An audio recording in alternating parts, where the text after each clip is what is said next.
saúde é muito importante. O tema saúde, ele está em pauta, saúde na empresa, saúde mesmo em casa, saúde para quem está procurando trabalho, procurando uma recolocação.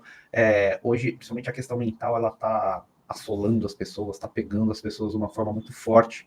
E nada melhor do que um especialista para nos ajudar, né? Porque a gente consegue, né, tomar algumas medidas mesmo de forma autônoma para dar uma amenizada em algumas questões que a gente enfrenta, mas é lógico, dependendo do tamanho, da pressão, né, da consistência aí do problema, sempre tem que ter ajuda de um profissional. Olá, eu sou o Edu Sanches, eu já atuei nas maiores empresas do mundo.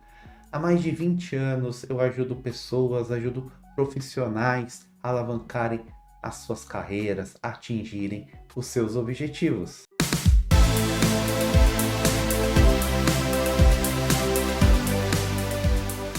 Às vezes você pode estar com sintoma de depressão e você não sabe. Às vezes você acha que está meio chateado, né, com alguma coisa que aconteceu, e pode ser mais profundo que isso.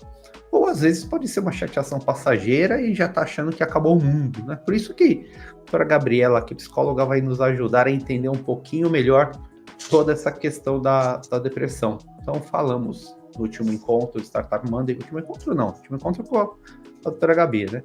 Falamos sobre ansiedade e hoje nós vamos aprofundar um pouco esse pensamento sobre a questão da depressão. Então, isso serve para você, serve para, às vezes você conhece pessoas que passam por esse problema, a gente vai tentar também orientar como ajudar essas pessoas, porque os familiares, os parentes também sofrem, não é verdade, doutora Gabriela? Boa noite. Boa noite a todos. Mais uma vez, obrigada pelo convite, me senti muito prestigiada pelo ser convidada novamente, ainda mais para falar de um assunto tão importante, né? Novamente tão importante, então são assuntos bem relevantes. Bom, a depressão, né? Todo mundo já ouviu falar sobre a depressão, então, como você mesmo disse, ela atinge milhares de pessoas, né?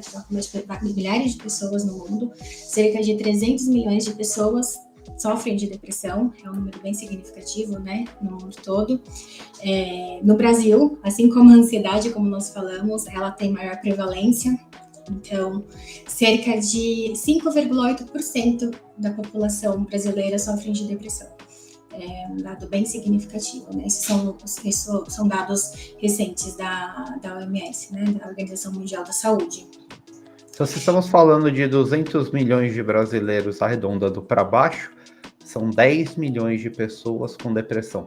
É isso, exatamente, né? O pessoal olha também, novamente, a importância do tema. Então, há um risco de nós passarmos por isso, ou pessoas que nós amamos, né, que estão à nossa volta, passar por esse tipo de problema, né? Sim.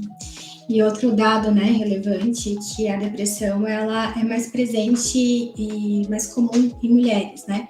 Existem fatores hormonais que contribuem, fatores socio-históricos, né? A mulher, ela tem é natural, né, que ela seja mais oprimida, né, tem um histórico mais oprimido na sociedade, então a mulher, ela acaba sofrendo, tendo essa prevalência em relação ao homem. E também tem a questão, né, da mulher procurar mais ajuda do que o homem, né? Então, acaba... Isso que eu ia perguntar, porque o homem, ele vai procurar ajuda quando não tem mais jeito, né, quando ele já está lá no nível mais difícil do problema, aí ele vai procurar ajuda. Eu tenho a impressão que as mulheres se cuidam um pouquinho mais, não é verdade?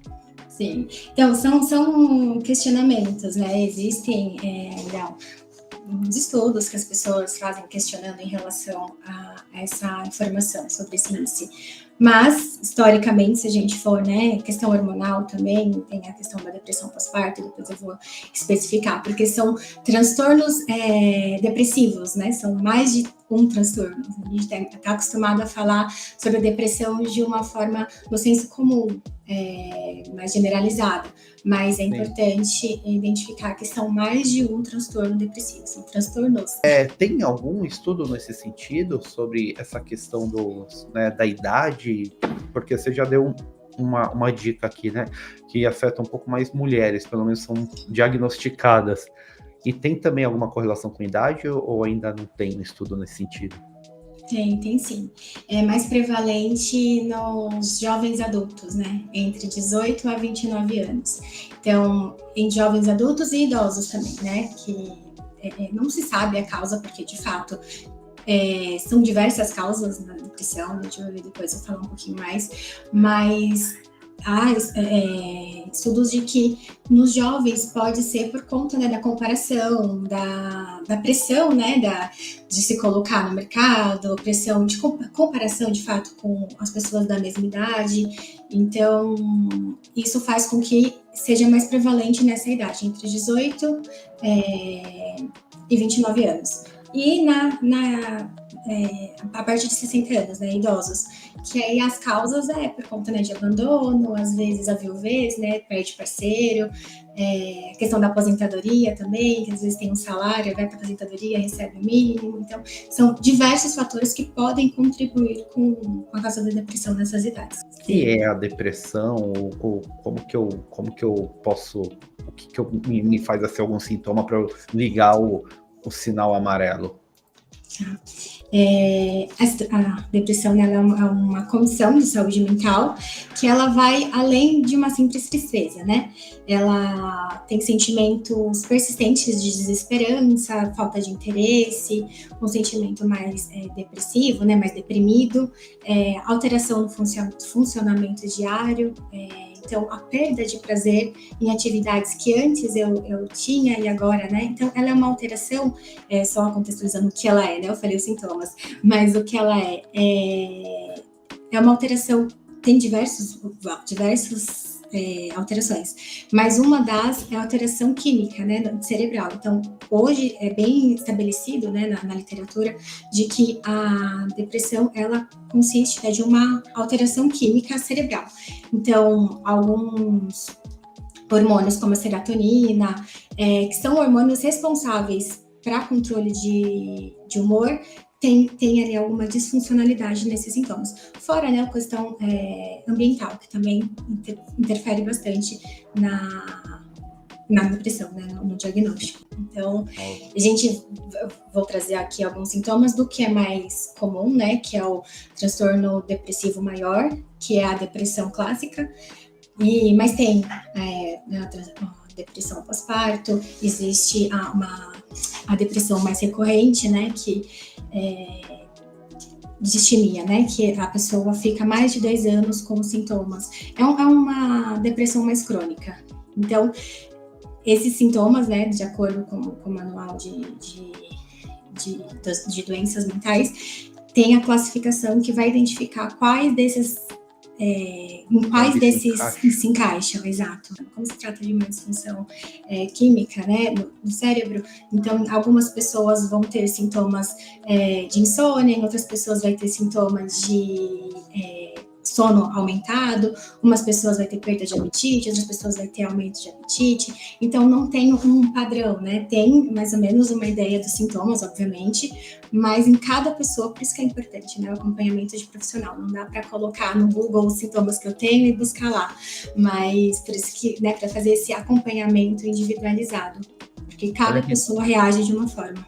A professora Gi está perguntando como podemos diferenciar um estado de desânimo pontual de uma depressão patológica. Essa é boa, né? Ótimo, quando que vira o desânimo vira uma depressão, né? De forma coloquial.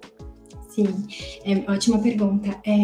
Tem, né, a questão da alteração emocional, que são as emoções naturais que a gente tem. Então, eu posso acordar feliz e no meio do dia ter uma notícia ruim e ficar triste. Posso acordar triste e também vou treinar e fico feliz, tem uma notícia boa no trabalho. Então, essa é uma alteração natural, né, emocional, uma alteração emocional. E tem o transtorno de humor, que ele é mais intenso e mais frequente. Então, o que diferencia, né, e onde eu me encontro, o que é o normal e o patológico, da intensidade desses sintomas. Então, o que vai caracterizar um transtorno de humor é a intensidade, a cronicidade e as disfunções que geram, né, que esses sintomas podem causar. Outra pergunta também muito boa do Gui Trindade. Tem como prever, enquanto estiver no início, por algumas atitudes ou características, né, por meio de traços? Essa pergunta é bem legal, né? Porque se a gente consegue, prevenir, a depressão, ela é o tipo do transtorno que começa a dar sinais Ou não, ela vem e já de uma forma avassaladora. Normalmente, ela toda regra tem exceção, mas em regra, sim. como que funciona essa evolução do transtorno? Bom, tem como identificar sim. Geralmente as pessoas começam a sentir menos prazer nas coisas que antes elas gostavam de fazer. Então, isso é um sintoma muito relevante, inclusive é um dos sintomas obrigatórios na classificação do diagnóstico, né, da classificação da doença. Tem alguns sintomas que eles colocam, né, que tem uma lista de sintomas, e essa falta de prazer, né, essa perda de prazer nas coisas do dia a dia é uma das mais relevantes. Fora, né, isso, o humor depressivo, então a pessoa tende a ficar mais triste, mais melancólica. Claro que nem todos vão ter essa emoção, mas você consegue reconhecer a partir disso. Tem pessoas que vão ficar mais irritadas, inclusive, você falou da questão em crianças, né? A criança e o pré-adolescente, ao invés da tristeza, o sintoma que prevalece é a irritabilidade. Então, é até uma questão importante, né? Que às vezes, mas ele não tá triste, tá irritado. É um ponto, é um sintoma relevante.